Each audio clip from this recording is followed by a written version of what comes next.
उस जंगल में जितने कांटे के झाड़ियां हैं सबको खत्म करो, जितनी हड्डियां पड़ी हैं सबको निकालो।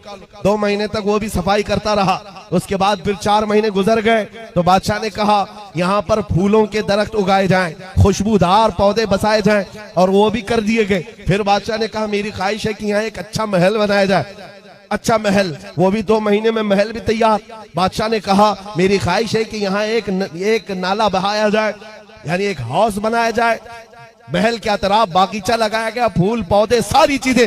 ये बादशाह कुछ किया ही नहीं, साल भर वो महल ही बनाता रहा। जहां ये लोग छोड़ के आने वाले थे उसको बदल ही डाला, रास्ता भी अच्छा, महल भी खूबसूरत, सब कुछ बनाया। अभी 8 दिन बाकी थे, रोज इंतजार कर रहा था कि कब साल खत्म होगा, मैं जाऊंगा, छोड़ करके आएंगे, छोड़ करके आएंगे तो अच्छा ही है। जो साल भर किया था इसने, साल खत्म होने के बाद जो डेट आई नए बादशाह के इंतखाब की, कोई आ ही नहीं रहा। इसने बुलाया, कहाँ है जिम्मेदार लोग जो बादशाह चुनते हैं, मुझे उठाओ, जंगल में छोड़ाओ, नया बादशाह ले आओ। सारे आए, कहा बादशाह सलामत, हमारा नियम बदल गया है, हमारा कानून बदल गया। बादशाह ने पूछा क्या हुआ?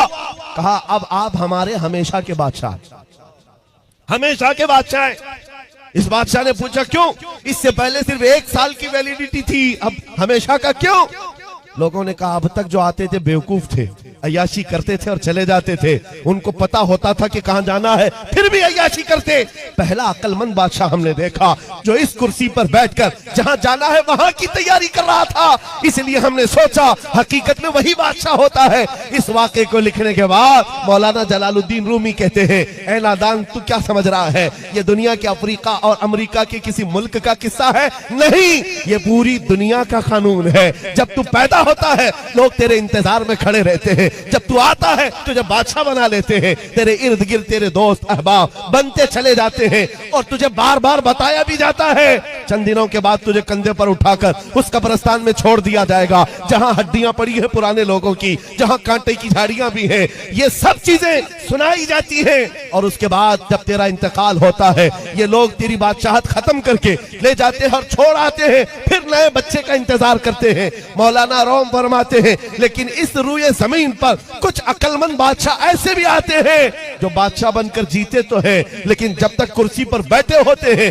वो अपने दुरूद और सलाम से, अपने नमाज और अमाल से, अपने जिक्र अस्कार से उस बाकी जाने वाली सरजमीन को तैयार कर रहे होते हैं, और तैयार इतना कर चुके होते हैं कि कौम इनके इंतकाल के बाद इनको उठाकर दफन तो करती है, 800 साल गुजर जाए तब भी कौम कहती है राजा तो हमारा खाजा ही। सुभान अल्लाह। सोशल मीडिया का जो जाल है ये क्या है? तुम्हारे ईमान को खरीदने की साजिशें हैं। कितने नौजवान ऐसे हैं जिनको हम जानते हैं, जिनके अखलाक तबाह हो गए, जिनकी हया का कत्ल हो गया। ये रात की तन्हाइयों में बैठकर गंदी उरियां तस्वीरें देखते हैं, पोर्नोग्राफी करते हैं, बेहया फिल्में देखते हैं।